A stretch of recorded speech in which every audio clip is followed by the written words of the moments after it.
He's even got the guns out. Hello and welcome to another lit episode of your favorite trending show. My name is Alma, and as you know, I don't fly alone. I've got my Blair with the guns, and then Refilwe dressed for a garden party, looking lekker. Also, I have my own guns. Ooh, I didn't know you had those. Hey. I'm just saying. I also have them. No one believes you. I actually do have them. I just don't show them because that is patriarchy. Oh, okay. All right. Speaking of patriarchy, at the height of the national lockdown, President Cyril Ramaphosa declared gender-based violence as a second pandemic beyond COVID-19. And since then, we've seen the rise of the hashtag #AmINext flooding our timelines and grabbing news headlines. We've also read about the deaths of Tshegofatso Pule, Karabo Mokoena, Uinene Mkhotyana, among others. And of course, there's all those stories read like casualties from war zones. And many activists have called on the government to intervene with urgency. Now, the Minister of Women, Youth and Persons with Disabilities, Maite Nkoana-Mashabane, launched this year's 16 Days of Activism campaign, with this year's theme being Women's Economic Justice for a Non-Violent and Non-Sexist South Africa. You might have seen this at Government ZA tweeting about it. The hashtag 16 Days campaign was launched under this theme, and it will run from the 25th of November till the 10th of December 2020. Hashtag Stop GBV. Now, Minister Maite Nkoana-Mashabane joins us to outline the ministry's plans to curb the rising number of GBV cases in the country. A warm welcome to the show, Minister. Welcome to all your friends of South Africa and the SABC and of this program. And in particular to say that we're meeting you at a time when we're supposed to be enjoy your festive mood or season.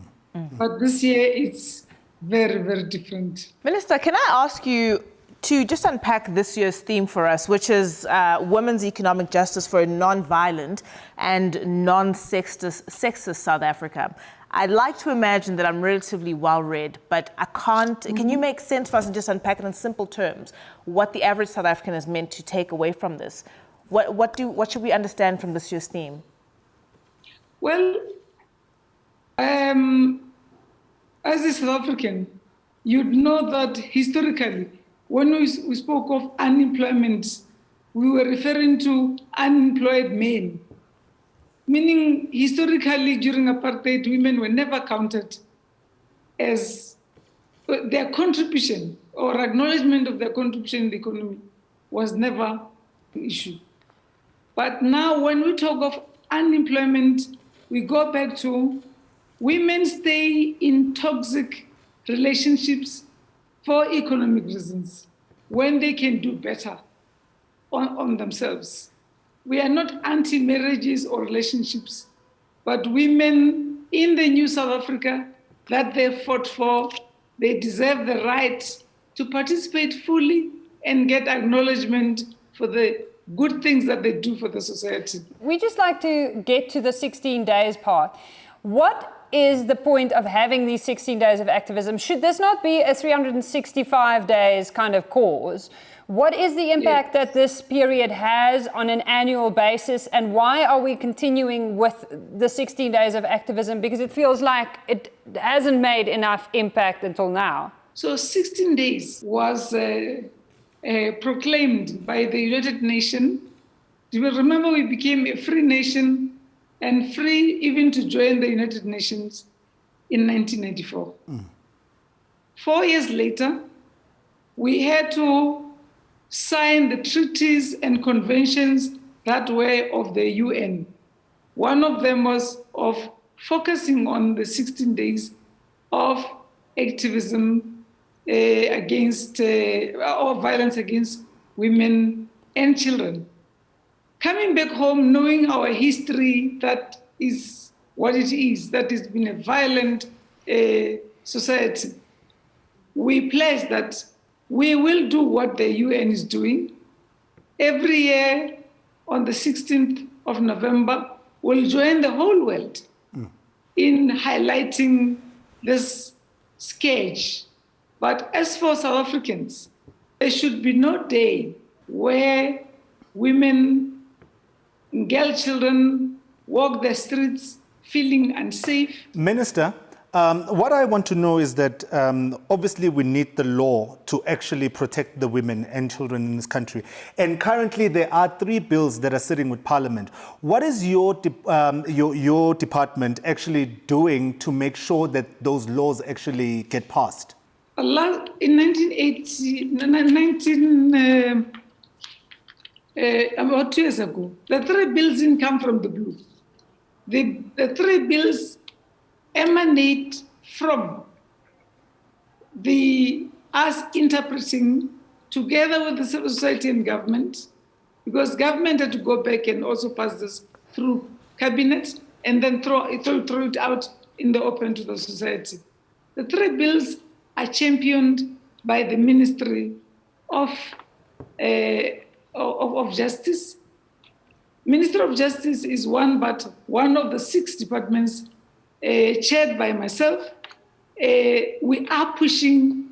We will not go to much without these bills going through. We are going to have to cut you because we have to go to a quick ad break. But thank you so much for joining us. And we will be following through, and we will probably ask you to come back on again so that we can unpack this thing as things unfold. Thank you so much. We're going on a quick ad break, and when we come back, we have one of SA's most loved hit makers, Busiswa, is here. Do not go too far.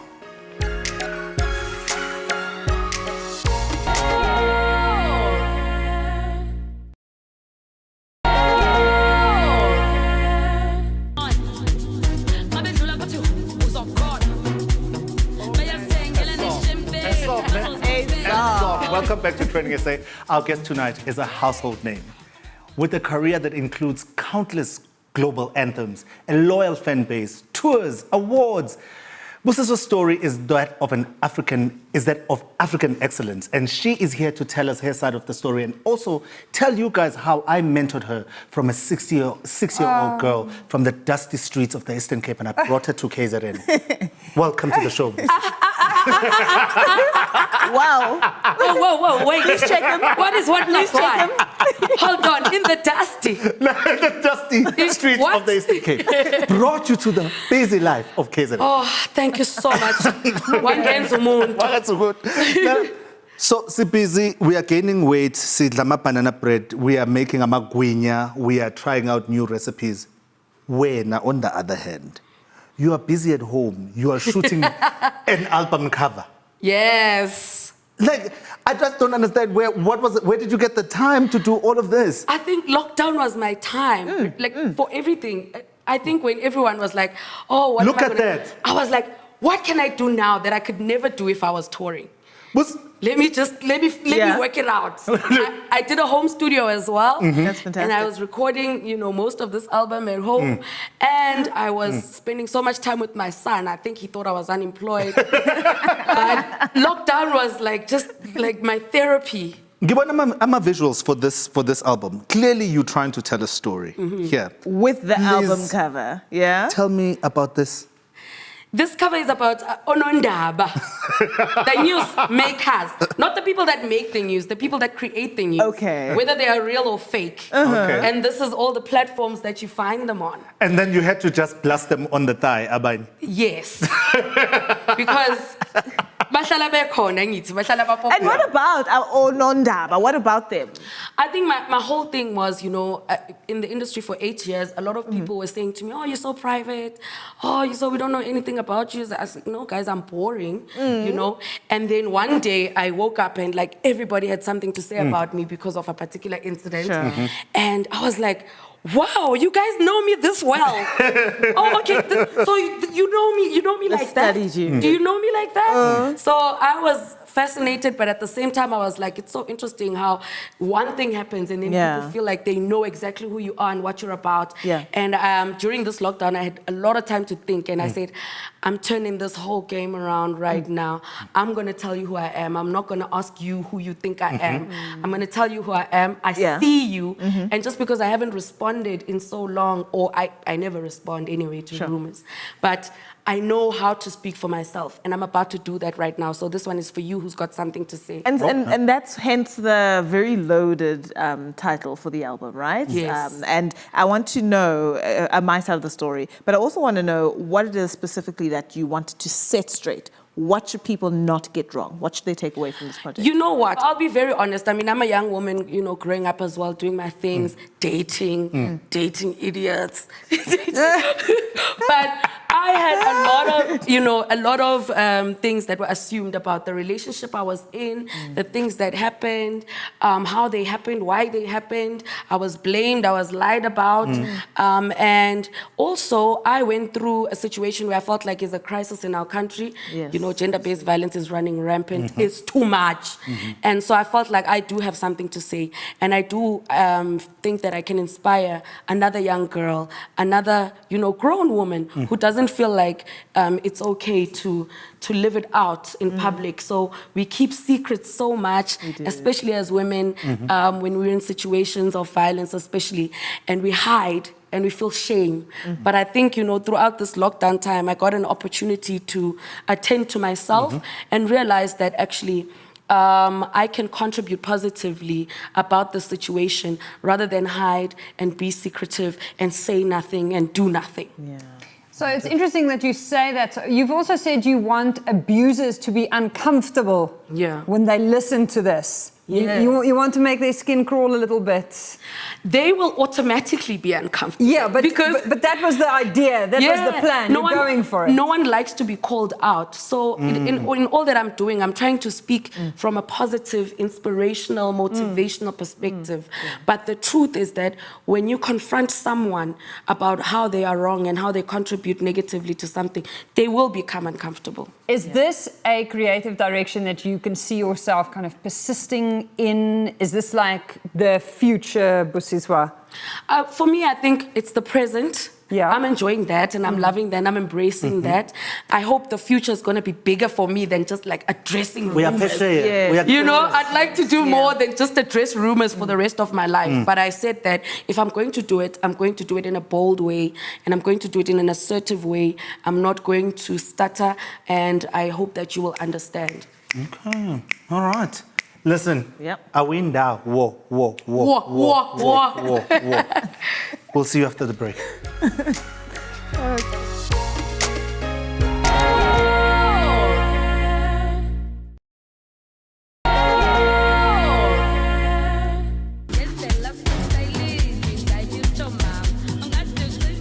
I wish I could whistle, yes. I'm the only guy from the township that can't do that. But I try. And you can't. Welcome back. Right, guys, man. Welcome back to Training SA right here on SABC3. We still continue our conversation with the undisputed Queen of Gqom, Busiswa. Now, Busiswa, I want to ask Kuti, who do you trust musically?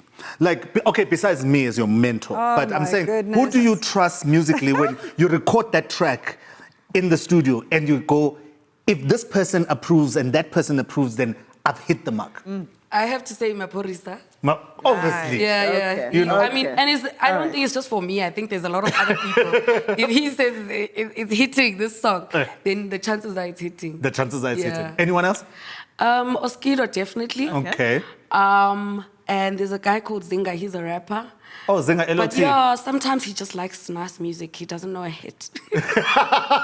Sure, Ngiyaxolisa Zinga. I'm sorry. I am so Love sorry. you, Zinga. Let's talk about your documentary. First of all, I love the fact that you are playing around with the different forms of artistic expression, right? You have put together a documentary, Busiswa, An Unbreakable Story. I just want to take a look at the trailer of it. Ilantombi ihlala ikhangela ubumnandi bobubomi. Dilantombi ngenza kwenzeke noba yintoni.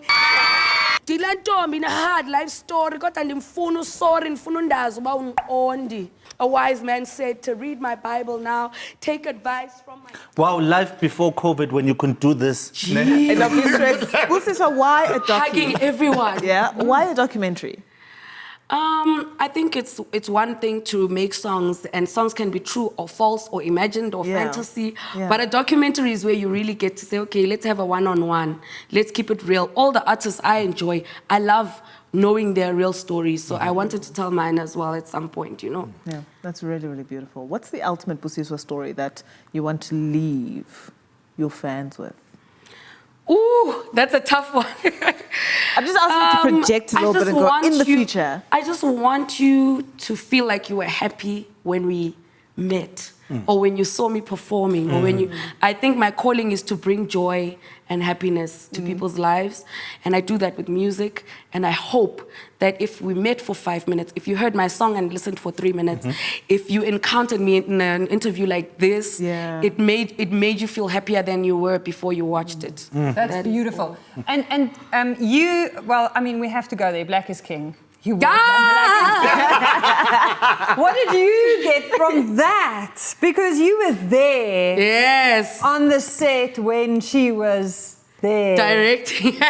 On the set with you. Amazing. Yes. Did you catch some of the anointing? I believe I did. I don't think I'll ever be the same, man. I don't think. But you know, when we were on that set, and especially the scene like this, for example, and we watched someone direct her own music video. It wasn't our video. She didn't have to collaborate with us. She did. But when we arrived on her set, did she not make us feel like queens?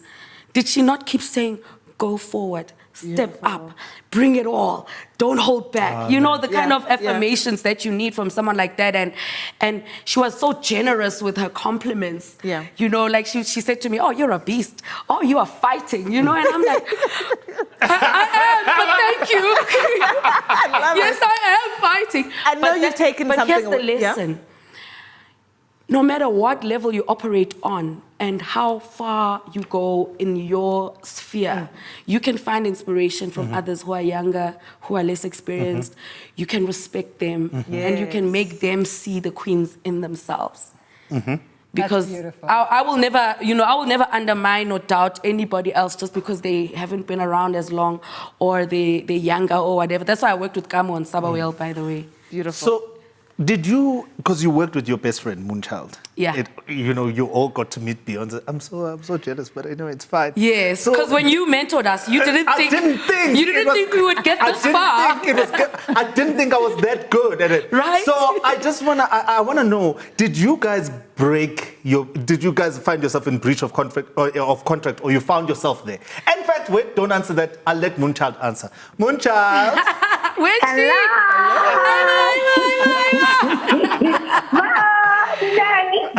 I'm good. Are you still in hangover from your birthday? Are you? No, I slept all day today. I'm up now. Happy belated. What are you doing? So Moonchild, tell us, did you guys break the contract and tell each other, or did you guys just meet on set and say, oh, my You're here friend is here too? You know what's so crazy? You know, one of the biggest things that I've learned from Busiswa is being quiet and just coming with the product. Not talking a lot. So it was such a funny experience that we both didn't talk to each other being in the song. And by the time we found out, it was when the song was out, because we kept it as a secret. And it was just so exciting to know that someone who's my best friend is chosen by someone we both freaking love. And she told us that this is not an amount of money. Yeah. And it's just like insane. And so one of the things, because I know Busiswa, if there was a face for positivity, that girl is that. Busiswa doesn't complain. In fact, you force things out of her. Agastas or complain with Busiswa. Never. And she doesn't like negative energy. She wants a solution when it comes to things. So being quiet ended up with us being quiet together, meaning I'm a very good student, because she really gives everyone a chance. And for me, being in South Africa and having played for a long time, for it to break mainstream, it was Busiswa's generosity. Because as my friend, it's never been a thing of, I need to do this for Moonchild or whatever. It was when the time is right, it will happen, because it's true. And she's the one who broke for South Africa to know me, and I'm so, forever grateful for that. And I'm privileged to have her as my personal friend. And thank you so much, Moonchild. They were going to know you anyway. Yeah, for this beautiful surprise. We hope you're giving us... We definitely had a moment in LA though when we were at the hotel. And then we're like, It was so crazy. We're like, we should be here. We did. And we were lying about our location because we didn't want anyone to know we're in the same city out of SA. Wow. So, but in so true, it was just like, oh, this is real. Like, it's real. It was amazing. It was freaking amazing and humbling and just, yeah, I could late. It's amazing. And I haven't done this thing with Busiswa, man. It's the one person in the world that you need in your corner because no one will ever suffer. Busiswa used to buy clothes from me, just like that then. She was going through her own struggles, never complained. But I was going through mine and I still was paid. And now we're here and we still have this relationship that's tight because she's amazing. She always finds a solution and positivity in anything. You drag out any pain. Well, with a friend like you who definitely pays tribute on the biggest platforms you can find, she's very fortunate to have you. Thank you for joining us, Moonchild. It was lovely Thank you to have so you much on. for having me. Bye, guys. Absolute pleasure. You know what I want to know? Thank you, guys. No, before you go, you know how fans are, ne? We are ungrateful. We love what you've just dropped. We love what you're doing, but we want to know what's coming up next. What's next? Yeah. What's on the horizon? Like, we're still Always. demanding, hey? I will say, that the Bay Touch is a real thing, Yeah. Okay, all right. You can get that Billboard magazine situation. You can get a lot of nice collaborations coming through from outside of SA. Beautiful. At the moment, I don't have limits. I feel like I'm hitting up whoever. I'm like, Lizzo, I want to work with you. Come here. Doja Cat, I want to work. Like, I'm just also finding ways to connect with people that I only dream of collaborating with because now I know that it's possible. Yes. I know I've worked with Afro-B coming up. I work with a lot of Nigerian and other African artists as well. People like DJ Tunes and Niniola. I enjoy that so much. And Rayvani from Tanzania, for example. Becca from Ghana. So I'm a Pan-African girl at heart. Like, I love my continent.